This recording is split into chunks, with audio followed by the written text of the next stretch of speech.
Hello and welcome to a Movie Math Special Report, an in-depth look at the 2021 box office, both domestic and worldwide. But before we get started on that, let's take a moment to acknowledge that Spider-Man No Way Home is not just the movie of the year, but again, one of the most successful movies ever, as it continues to climb the all-time charts. Currently, it stands at number 10 domestic, top 10 all-time domestic, and number 12 worldwide. But it's only been playing for a month internationally, and that means it will definitely crack the all-time worldwide top 10 as well. We were just wondering about that last week, and 1 week later, we have our answer. Wow! As for the 2021 domestic top 10, Disney has 4 of those titles. That's a little light for the mouse, but it's really 6, since Sony's 2 entries benefited immensely from being MCU related, especially even Venom, which was just related in an end credit sequence, and that's how powerful the MCU is. Marvel, by being consistent in telling a single story, although we'll see if the multiverse changes that at all, but by telling a single story, there's a consistent chunk that feels they need to turn up for every chapter, sometimes multiple times. So that's why, Marvel just continues to be incredibly valuable to the mouse, and as it's responsible for 3 of the 4 of the Disney films. Eternals, ranking respectably at number 6. Eternals fans, I'm sure you're very happy to see that. And of course, Marvel is also responsible for the 2 Sony entries. In 2021, it took only $121.6 million to make the top 10 domestic, whereas pre-pandemic, a movie needed to clear at least $200 million domestic, often more than that. We're talking 220, sometimes as high as 280, but usually in the mid-200s. But in 2021, only 3 movies were able to clear $200 million domestic, and only 13 movies cleared the century mark.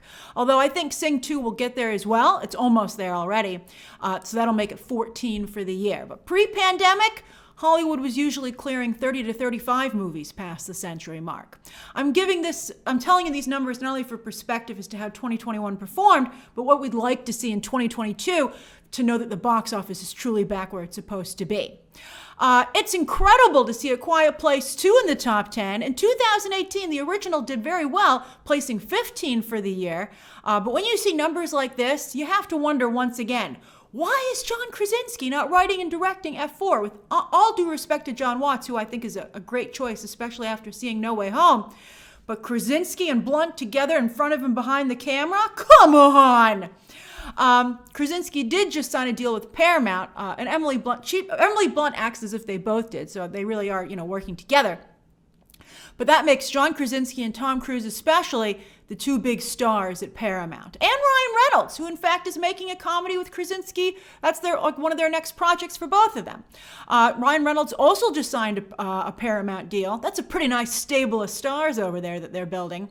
Although Reynolds signed that deal to reunite with his Fox executive friends who were kicked out of Disney, only for them to get kicked out of Paramount right after they Ryan Reynolds signed that deal. So now he's at Paramount with a bunch of execs he doesn't know as well, or if at all. Hollywood's a crazy time right now. Paramount did an executive shuffle to be stronger from a digital perspective. Although you're going to see that didn't work so well for Warner Brothers this year, so it's an interesting marketplace. Speaking of Reynolds, though, surely Disney must feel they missed an opportunity to lock him down, as Reynolds' Free Guy is the only star vehicle in the top 10. That's impressive. That's impressive. And also there's a great showing here for Ghostbusters Afterlife, proving the franchise. That's another win that's also a Sony picture. So there's 3 from Sony. That's great. That's Sony proper. They're like, we did one ourselves, damn it.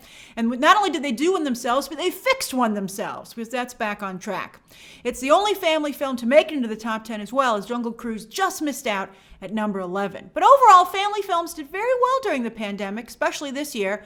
Many were undercut by digital day-and-date offerings or some digital component, which is probably why they didn't do quite as well as some of the other films.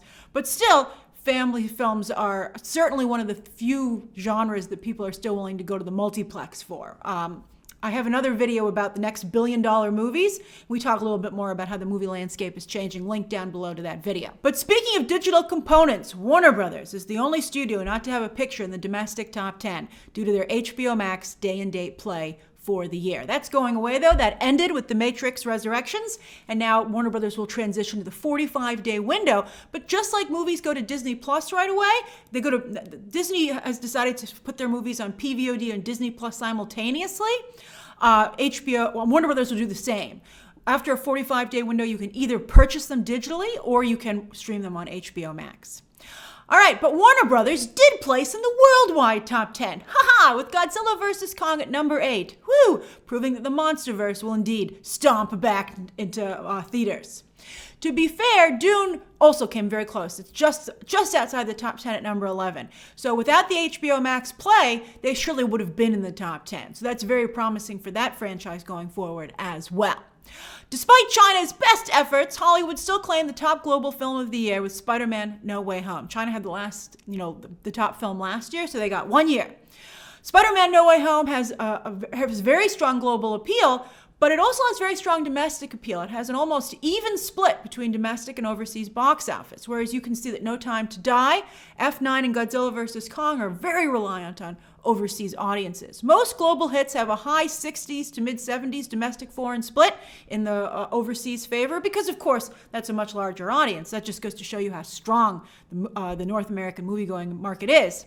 But the higher the number, it's usually seen as that franchise losing quality that isn't as obvious when the film is playing as a foreign language film overseas. So, for instance, the Fantastic Beasts films have gotten into the high 70s, so have the Pirates movies. I think that's, unfortunately those are both Johnny Depp, but I think that, that's a little bit of something to watch out for. I think, the Fast and Furious movies creep higher and higher in terms of the number. But I think No Time to Die, by the way, is an exception. It's 79.2. I think that's partially because of the pandemic, keeping out older moviegoers, especially in North America, and because Bond is really a global brand and considered, I think, a UK franchise. Even though technically it comes out of Hollywood, it's really, I think, considered an overseas brand. Back to China, they're still a formidable force in the global movie market, even though they're starting to isolate themselves and play very dirty. They have 3 films in the 2021 global top 10, including 2 and 3.